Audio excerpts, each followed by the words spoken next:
Last week we talked about breakthroughs, about breaking through. We read from the book of Micah. And one of the things that I didn't say last week, it just slipped my mind, is that there are two components to getting a breakthrough. There are two components to breaking through the gates of containment, the limitations that many of us have found confront us. Amen? There is the God part, which is what we talked about last week. And that is the first part. And it is a critical part. The Bible tells us that God is the one who breaks open the way. Amen. That is how God describes himself. He says, I am the one who breaks open the way.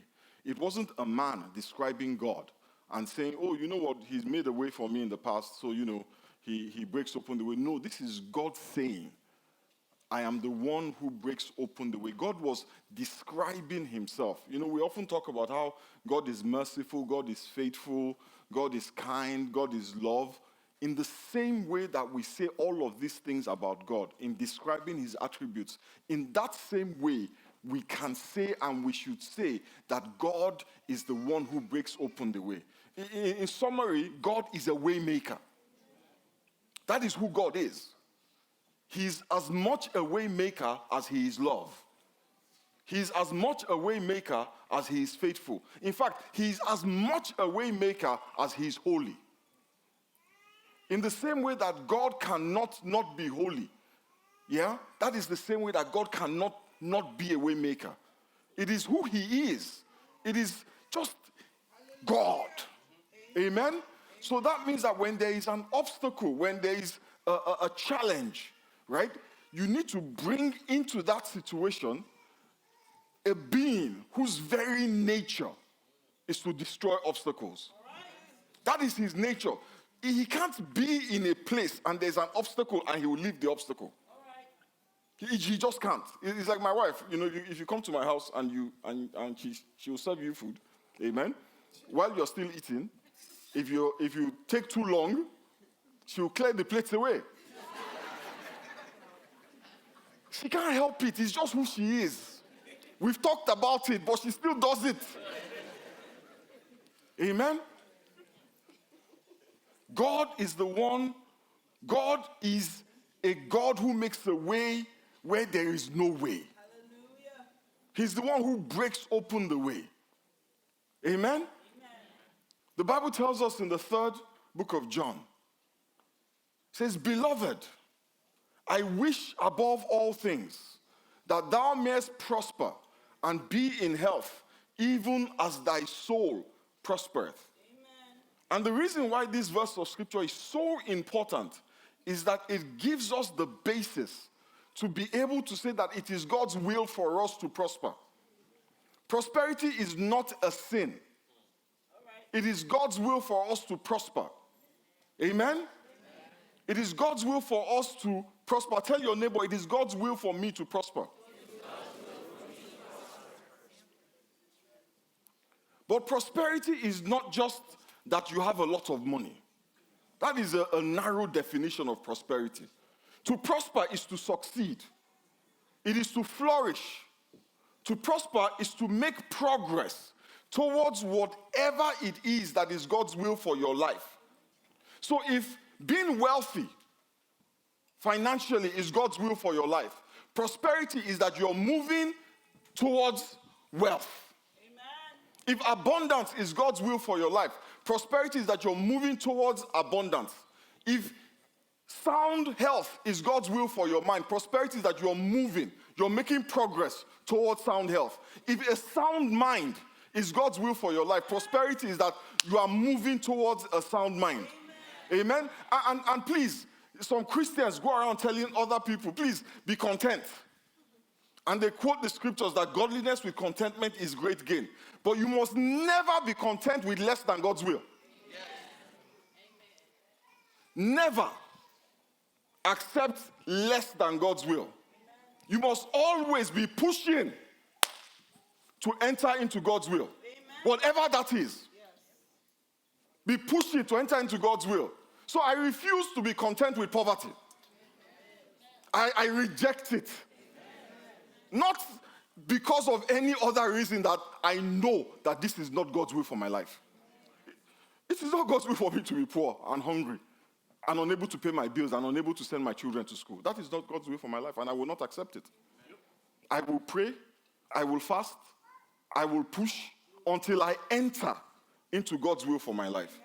I will not let the religious so-and-sos dissuade me from the milk and honey that God has promised me. Don't let them dissuade you. You know, one of the things that I found out when I became a pastor is that people expect that if you're a pastor, you are poor and broke and wretched.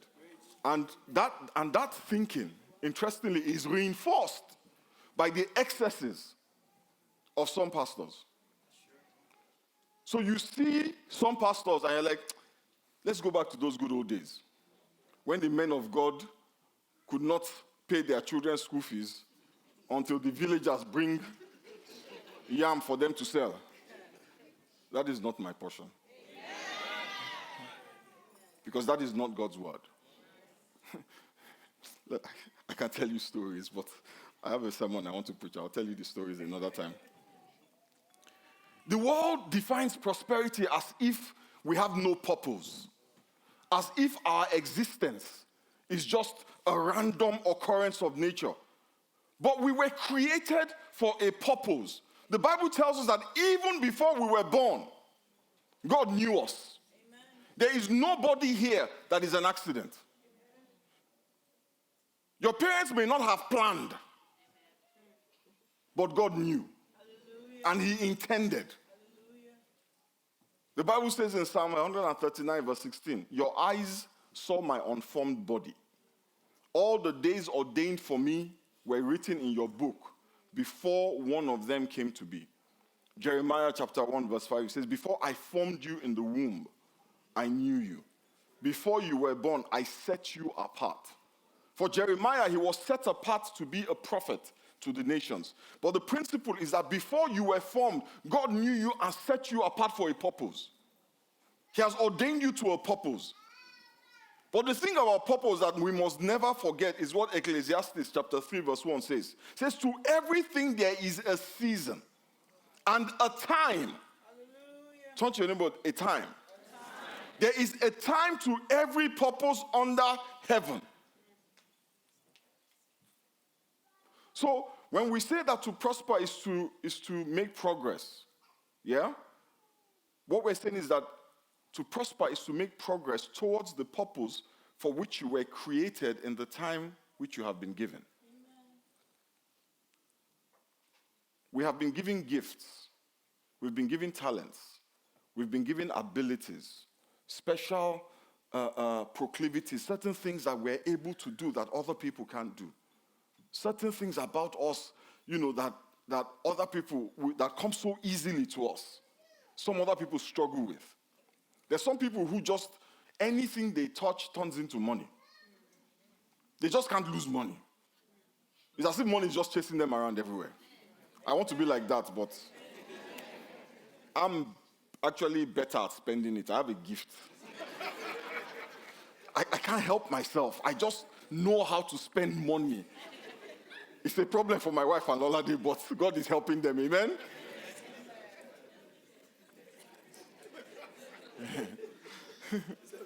He's helping them. He's helping them. I'm exercising my gift. He's helping them. Hallelujah. Hinder me not, seeing as the Lord has prospered my way. And everything we have been given, one day we will give an account of. Amen? Nobody will tell you, well done, good and faithful servant. While you were on earth, you made $1 gazillion.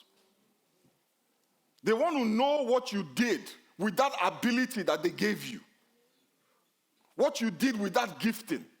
Because there is a divine purpose to your ability to make money. There is a divine purpose to your ability to make things beautiful. There is a divine purpose to your ability to just see numbers and understand. You know, I was listening to Ife. He had composed the song. Where's Ife? He had composed the song. He's there. He had composed the song and he sent it to me and I was listening to it. And I was just thinking to myself, oh my God, this doesn't make any sense to me. It sounded so nice. And I kept wondering, how did he think to put this together? You know, I just can't. I can't. It's just beyond me to think of how to add this note with that note and create this harmony and put in these lyrics, and it will sound beautiful. He has a gift that God has given him. God did not give it to me. Amen. I have no doubts that God did not give it to me. But he gave it to Ife. There is a divine purpose to that gift. So what is your gift? What is your ability? There's a divine purpose to it. But many of us miss the divine purpose because we're chasing the wrong things. The Bible says we are persuaded, we know, we are confident that in all situations that we are in, God is there, working to make sure that everything turns out for good. To them that love God and are called according to what? His purpose. So while Ife is pursuing the divine purpose for his life, God is in every situation that confronts him. Hallelujah! And making things work out for good. The day Ife starts chasing his own thing, God steps out of it. And if anything bad happens, it happens. Hallelujah. Amen. That's a word for somebody here. Unfortunately, we have an adversary. We have an enemy who is going around like a roaring lion looking for whom he will devour. The devil has only one goal. Yeah? He's not your friend. He wants to steal, to kill, and to destroy. And he does this many times by containing us, by limiting us, by enforcing rules and regulations that keep us down, keep us locked in the same place, to frustrate us, to weary us, to tire us.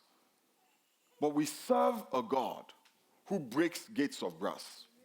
We serve a God who cuts asunder bars of iron.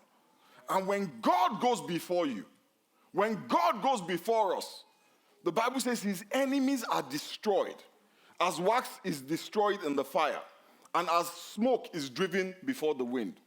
My prayer for you is that for the rest of your life, the one who breaks open the way will go before you. Amen. If that is your prayer for yourself, shout aloud, amen. Amen.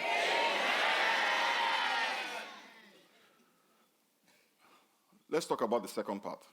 Amen. That was the God part. Now we're going to talk about the you part. I'm going to read a story from the Bible just to illustrate the point I want to make. Mark chapter 5, verse 24.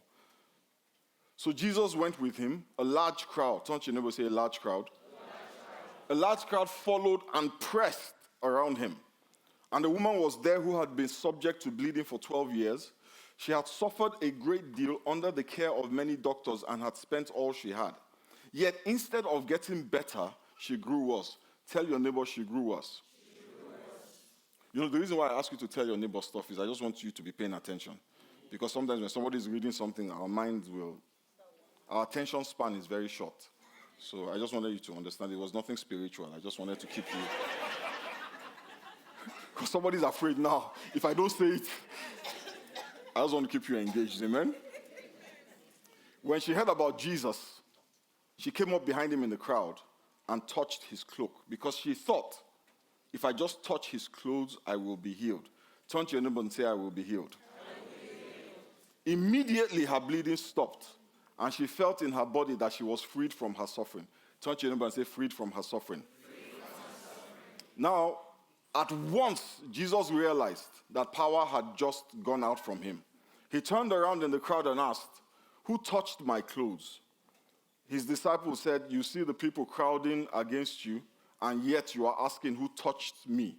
But Jesus kept looking around to see who had done it. Then the woman, knowing what had happened, came and fell at his feet, and trembling with fear, told him the whole truth. He said to her, daughter, your faith has healed you. Go in peace and be freed from your suffering. Now prophesy to your neighbor, go in peace, and be freed from your suffering. Amen. This woman had a very serious condition. She had been bleeding for 12 years. 12 years. Not 12 weeks, not 12 months, 12 years. 12 times 365. She had been bleeding for 12 years. She had gone to every doctor, every specialist she could find, but none of them had been able to heal her. Finally, she got to a point where she had spent all her money trying to solve the problem, but no solution could be found. You know, there's some of us who think that money can solve every problem. My prayer for you is that you will never see the problem that money cannot solve. This woman saw a problem that money could not solve, and she spent all her money. So when you think that money is everything, yeah, this woman's story tells us that there are some things that are greater than money. Have you ever had a cold and you were just miserable? Just miserable. Just having divine health, sound health is a blessing. And you don't appreciate it until it is taken from you. Just get a cut on this little finger and you'll find out quickly how useless your hand can be. But until that cut, that little finger, you pay it no mind. So when we're saying, count your blessings, thank God for your blessings, some people are standing there thinking, I don't have that job yet. I'm still single. God, why me? You can actually formulate a thought and express it with your mouth. That's cause for thanksgiving. Amen. You drove yourself to church. That's cause for thanksgiving. Amen.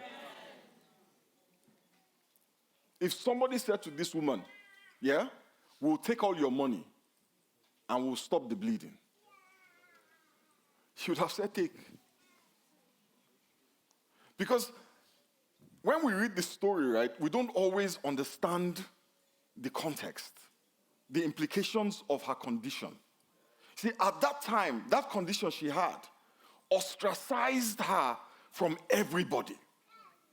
Because of her illness, she was considered unclean. Amen? Which meant she could not be around people. She could not touch anybody and nobody could touch her. Because once she touched a person, that person became defiled. So she was kept away from her family, from her friends, from her community. If she had children, she would have been kept away from her children. Imagine for 12 years, not being able to hug your child, not being able to interact with other human beings. She could not go into the temple to worship because once she entered the place, the whole place was defiled. So her life was a living hell. God is the one who said it is not good for man to be alone. Her condition made her alone. And there was nothing good about it. Anytime she went out in public, she had to announce herself by shouting, unclean, unclean, unclean, so that people could move out of the way. Imagine people heard about her condition before they ever saw her. Before they ever interacted with her, they had decided she was unclean. Her problems were announced in public. Her condition not only made her unwell, it defined her. It defined her. Have you ever had a problem that defined you? Have you ever had an unpleasant situation in your life that somebody would use to describe you? If it has ever happened to you, you will know it's very unpleasant. Do you know that guy? What guy? That guy, the tall guy. Which one? That tall guy. Which one? That one that's been looking for work for 5 years. Oh, that one.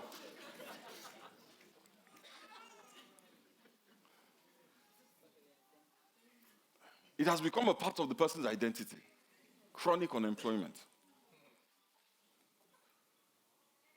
Sometimes it is not people that define us with our problems. Sometimes we define ourselves by our problems. Sometimes our challenges are so big in our minds that when we think of ourselves, when we think of our lives, that is all we see. So a man who doesn't have work defines himself by his employment status. Every time he thinks about himself, He doesn't see himself as a fully functional man because he's out of work. A woman who is not married or who doesn't have children walks around as if she is incomplete. In her mind, she feels like a little less than. That person has allowed their circumstances define them. But for this woman, she heard that one day she heard that Jesus was in town. She had heard the stories about all the healing, the raising of the dead, the casting out of demons. She knew that this was her chance to solve this problem once and for all.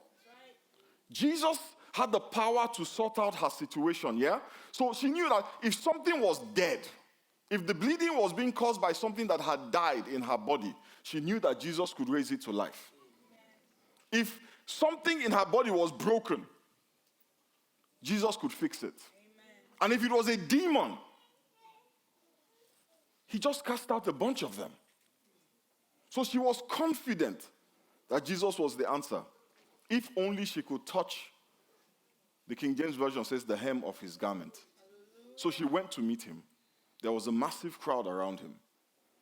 But she was not going to let the crowd stop her. She was not going to let the crowd deter her. So guess what? She pushed her way through the crowd until she was able to touch him. Her persistence literally saved her. Amen. She did not let any obstacle stand in her way. She spent all her money, went to every physician, and she pushed through a massive crowd. You know, as I prepared the sermon, I realized that this woman took a big risk in approaching Jesus. If anybody in the crowd had recognized her, that unclean woman pushing through a crowd, they would have killed her. Because in pushing through that crowd, she was touching people she was not supposed to touch. And they would have been livid. Because to them, you needed to be clean to be blessed.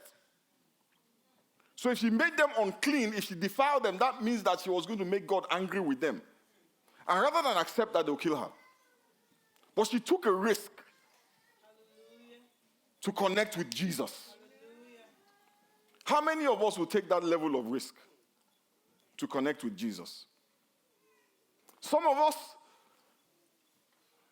the cost of connection doesn't even cost us anything. The only thing we might risk is a bruised ego. Yeah? Our pride.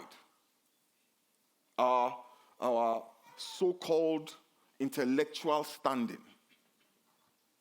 How many of us would say, if the physicians couldn't solve the problem, then this carpenter can't? She persisted. She didn't give up. She didn't let the improbability deter her. Hallelujah. She didn't let the lack of science deter her. You know, one of the things that we always forget when they're talking about Jesus is that while Jesus was going around doing all these things, the established religions were calling him a fraudster. That's what they were saying about him. The established church called him a fraud. They called him a fake. When that woman broke her life savings and anointed him with it, what do you think they said to her?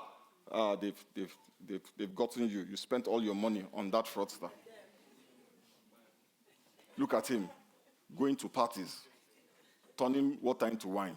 Which water did he turn into wine? Wine. His mates are fasting. He's turning water into wine. That's what they were saying about him.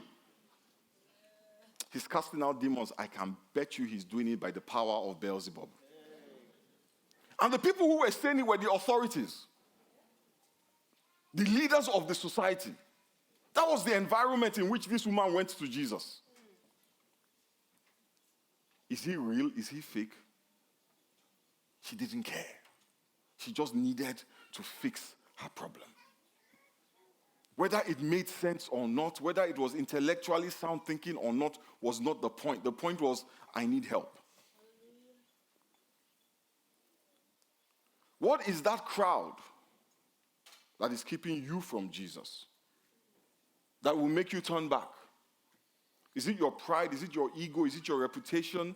Is it your intellect? You know, sometimes these things are the ego, the reputation, the intellect, the pride. These things sometimes are like the crowd that is coming between us and Jesus, stopping us from touching the hem of his garment. That expression, what will people say, has kept so many people in bondage. I can't raise my hand. People will know that I have a problem. So they will keep the hand down. In fact, they will sit on it just in case. How will I look? How will it look? Has kept too many people in unnecessary pain.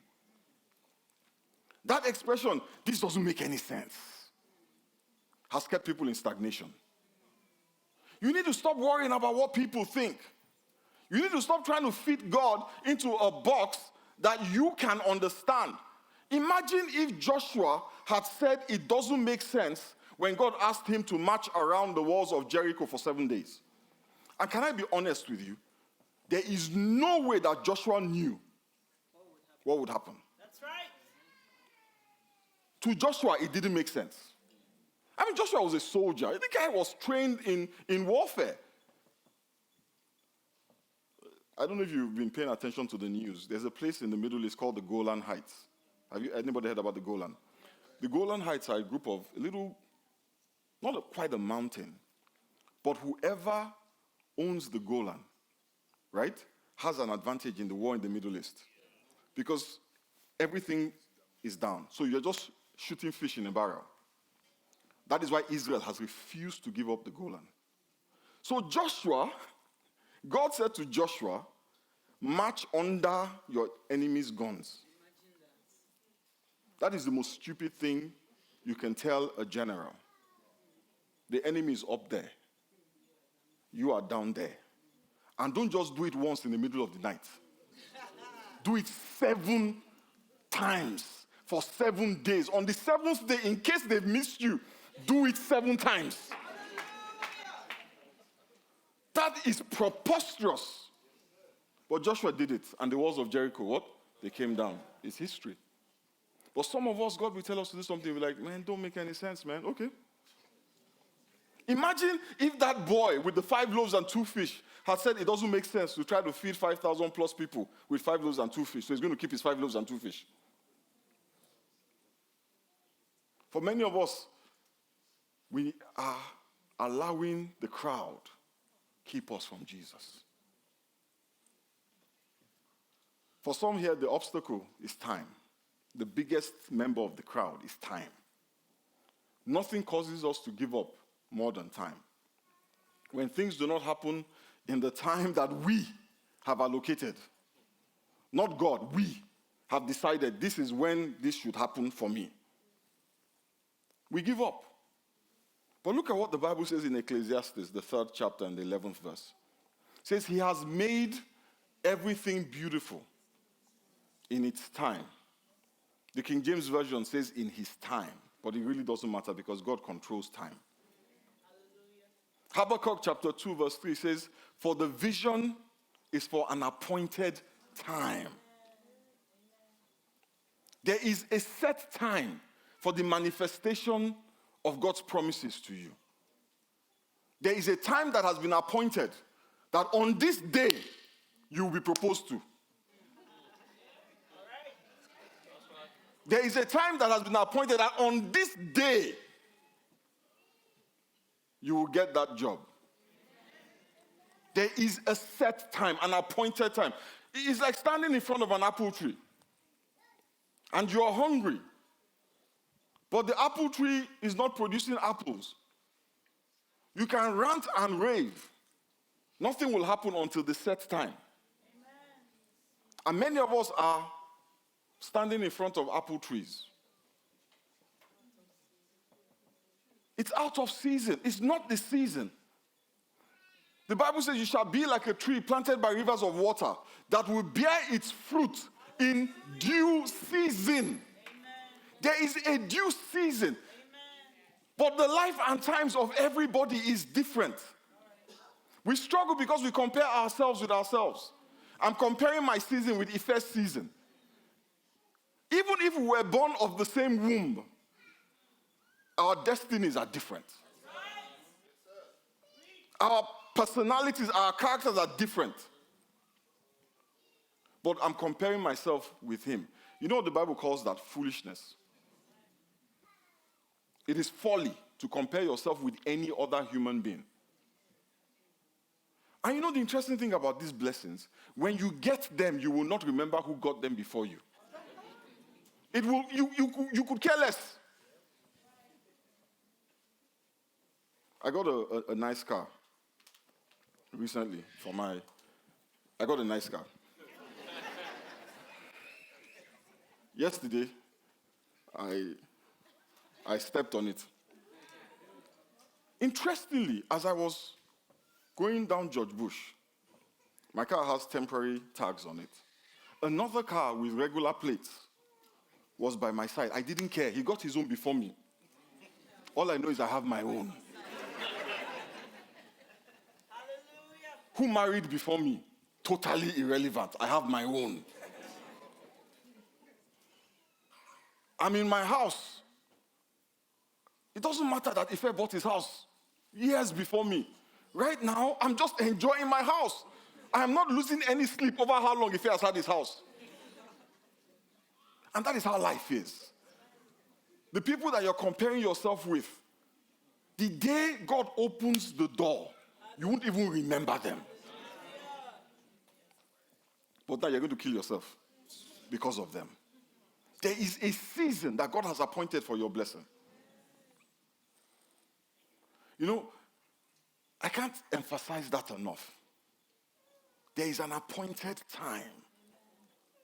Your part is to persist. We're running around from pillar to post, looking for one prophet or another prophet to prophesy to us. Because we want the blessing now. They can prophesy until they are tired. If they don't hit the appointed time in their prophecy will not bring the blessing. All they do is tell you what God is going to do, if they know what God is going to do. There is a set time. Tell your neighbor there is a set time. But you must persist. You can't give up. And sometimes that means all you can do is stay in his presence. In the place of praise and worship. You know, I read a book once, The Circle Maker. Anybody ever read that book? Yes. Tosin gave me that book. Was it Tosin? Yeah, The Circle Maker. Somebody just says, God, you have to bless me. So he draws a circle. And he enters that circle. And he says, until you bless me, I will not move. The Bible says, having done all to stand. Do what? Stand. Sometimes that is all there is for you to do. Just stand and wait. It's a hard saying. It's a hard thing to hear. That you cannot manipulate God to bless you before the blessing will bless you. Hallelujah. You can't. My children, they cry. And sometimes when they cry, just look at them. There is nothing, my love compels me. My love for them is sincere. It compels me to make sure that whatever I give to them will bless them, not hurt them. Amen. And there's some things that we want that will hurt us. You must persist. Sometimes all you can do is stand still to see the salvation of the Lord. Some of us need to understand that. Sometimes there's nothing to do other than just stand there, waiting for God, praising him, because you are confident that he's going to come through. Worshiping him because you are confident that he's going to come through. That's all. Just stand there, praising, worshiping. But you know, we're very active people. We have to do something. We have to do something. We can't just stand still. Even though sometimes he says, stand still and see the salvation of the Lord. Sometimes all you can do is keep doing good. Keep being a blessing. The Bible says, let us not become weary in doing good, for at the proper time, we will reap a harvest. Amen. Key verse, at the proper time. That means that there is an improper time. There's a right time for the harvest. Persist in standing, persist in waiting. I know that sometimes it looks like life is passing us by. But remember, the vision is for an appointed time. Yoruba people have a proverb. So it is only in the eye that the day is long. In reality, it isn't. My first child is a junior in college. The second one is graduating high school in a couple of weeks. I remember when those girls were, I remember when they were born. Where has the time gone? And that's how life is. Don't sweat it. Your blessings are coming. Amen. Our challenge is that we're the microwave generation. We want our things, we want it now. Persist. Don't let the crowds keep you from Jesus. Don't let your pride, don't let your ego, don't let your intellect keep you from Jesus. Persist, like that woman. Persist. Just hang on to him. But having said all this, I know some of us are tired of waiting. We've been waiting for a long time. Some of us have been waiting now for 10 years for the same blessing. 17 years, 5 years, 3 years. Some of us have been out of work for so long, we're just tired of not being able to pay our bills. And that is a fact. Some of us are just tired of the situation we're in. Tired of waiting, tired of standing, tired of praying, tired of praising, tired of fasting. I said to my wife that I'm done fasting. I'm not fasting again. But what is it? You fast 40 days, you fast 100 days. I'm not fasting again. My wife is always fasting. Thank God for good wives. But the interesting thing, God knows that we get tired. God knows we get tired.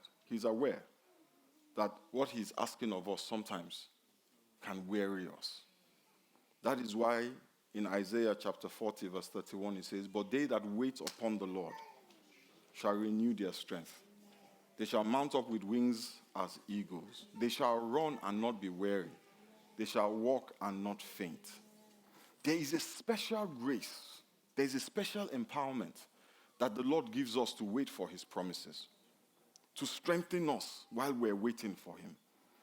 It's like going to a doctor's office and they make the waiting room so comfortable that you don't even realize you've been waiting for an hour. You want to be out of there, yes, but the doctor is not ready for you. So you have to wait. I want us to pray today. When I was putting together the sermon, I felt the Lord say to me that there are a bunch of folks here who are tired and we need to pray for them for strength, for a grace, for an empowerment to wait. Because there's nothing we can do to hasten or to change the appointed time. So this afternoon, if you are tired, you've been waiting for too long in your mind, you're just tired. You want the blessing yesterday. You don't think you can keep waiting. Somebody said to me once that the Bible says that God will not give you more than you can endure. That thing annoyed me. Why should I have to endure? But you see, there's a strength that God can give you to endure. This morning, I want to pray for you. If you need strength, if you are tired, I want to pray for you. But before that, while all heads are bowed and all eyes are closed, I want to just remind us that all the promises of God, all the blessings of God, all the power of God is only available to those who are in right standing with God, to those who are in relationship with God, who are in fellowship with God. And God is too holy, he's too righteous to behold iniquity. The only thing that God responds to is holiness. And we have that holiness by faith through Christ Jesus. When the blood of Jesus has washed away your sins, then you are in right standing with God. So if you are here and you have never asked for the blood of Jesus to wash away your sins, you've never asked for God to cleanse you from all your transgressions, from all your iniquity, from all your unrighteousness, this is the time to pray. Father, cleanse me with the blood of Jesus. Wash me from the top of my head to the soles of my feet. Wash me spirit, soul, and body with the blood of Jesus. Wipe away all my sins, past, present, and future. Accept me into your family as your child. Thank you, Father. If you're tired and you want me to pray for you, please just raise your hand wherever it is you're sitting. God bless you. You're just tired of waiting. You've been waiting for too long. You need your miracle now. Thank you, Father. Father, your children raise their hands to you. And in obedience to your word, I pray for them that you will release the grace, a special empowerment that will cause them to mount up with wings as eagles. Strengthen your children, Father, with might in their inner man, that they may run and not be weary, that they may walk and not faint, that when they stand waiting for you, their hearts will be filled with joy as their mouth is filled with praise. Grant them, Almighty God, as you did for Abraham. Father, while he waited for Isaac, you blessed him with an abundance of wealth. Father, whatever it is your children are waiting for, help them. Make the waiting room comfortable for them. That, Father, your name may be glorified. We thank you, Father. We bless you and we give you praise. In the mighty and precious name of Jesus we pray. Amen. Amen. Somebody shout hallelujah. Hallelujah. Somebody shout hallelujah. Hallelujah. Amen.